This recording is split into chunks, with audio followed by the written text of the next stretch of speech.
Up with KREM begins now. Good morning, 6 o'clock here on your Wednesday. Thanks for starting it off with us here on Up with KREM. I'm Tim Pham. And I'm Nicole Hernandez. We want to get right to our meteorologist, Thomas Patrick. Thomas, you've been talking about how it's going to be warmer today, right? I'll take it. I know, right? Me How too. much above average are we actually? I think we're just barely 10 degrees above average, 8 to 10, which is not much, but it's enough to make a difference outside. And if you felt like it was a pleasantly warm day, you probably would be right. This isn't like record-breaking or anything, but we will take whatever leftover heat late October has in store for us. Even our nighttime temperatures can often be just a little bit more mild, maybe just enough to take the edge off. For example, 45 in Liberty Lake, we would probably just call that warm for late October. Certainly can get a whole lot colder this time of year.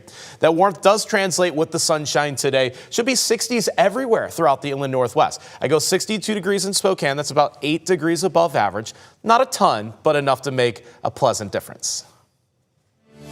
And we're taking a live look at traffic now. This is I-90 and Maple Street. You can see there are definitely more cars on the road as we get further into the morning and more people head out the door, but we're still not seeing any major backups or congestion at this point. I'm looking at our traffic maps and pretty much everywhere across the region is looking clear if you're heading out the door this morning. Breaking overnight, a semi with an oversized load slammed into an overpass on I-90 near Cle Elum, shutting down traffic for hours. Take a look at this photo from State Patrol showing the damage and debris scattered across the highway. Westbound I-90 at Bullfrog Road is closed right now. Drivers are being forced off at exit 80. Crews are on scene as we speak. No word yet on how long it will take to reopen the interstate. We're working to find that out for you. If you are headed that way, though, this morning, expect major delays. You can depend on us to let you know when the interstate reopens. Spokane Community-Oriented Policing Services, also known as C.O.P.S, is asking for help with funding and support. KREM 2's Regan Gallo spoke with the new chairman of the C.O.P.S board to learn how the organization is restructuring.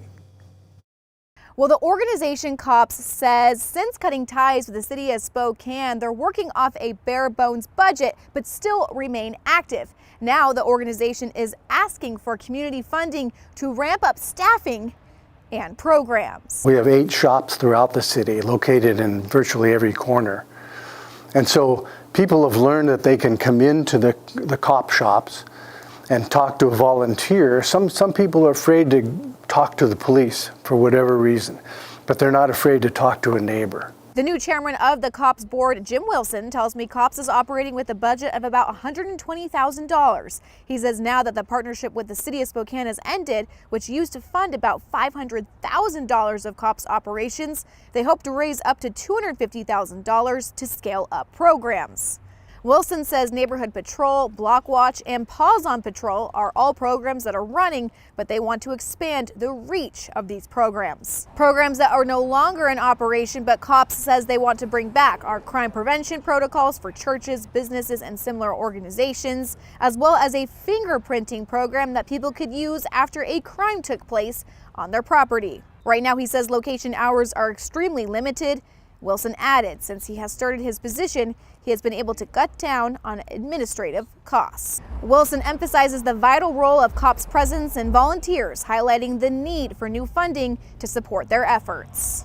Make it so that the community deals with each other in an uplifting way, not a negative way. We don't need people dying in the streets. We don't need crime. We don't need shootings. We want to get together as real community. And I think that's where the volunteers are coming from. And to kick off that community fundraising, chairman of the C.O.P.S board, Jim Wilson, tells me a fundraiser will be happening on October 28th at all Spokane Red Robins. He tells me to just mention C.O.P.S to the serving staff. I'm reporting in North Spokane, Regan Gallo, KREM 2 News. New this morning, Washington Attorney General Nick Brown is joining 21 other states supporting Planned Parenthood in a lawsuit against the Trump administration's effort to cut federal Medicaid funding. The defund provision would block funding for services like cancer screenings, birth control, and STI testing targeting organizations that provide or support abortions. Brown says the move threatens care for more than 1 million people nationwide, including thousands here in Washington state, where Planned Parenthood provides nearly 60% of reproductive health care for Medicaid patients. A federal court has temporarily blocked the policy, and the case is now headed to the Court of Appeals. We have new information this morning about the FBI raid at a horse racing facility in southern Idaho. The FBI says they charged 4 people, and they confirmed ICE did detain several others. Now, this all happened at a horse racing facility in Canyon County for allegations of illegal gambling.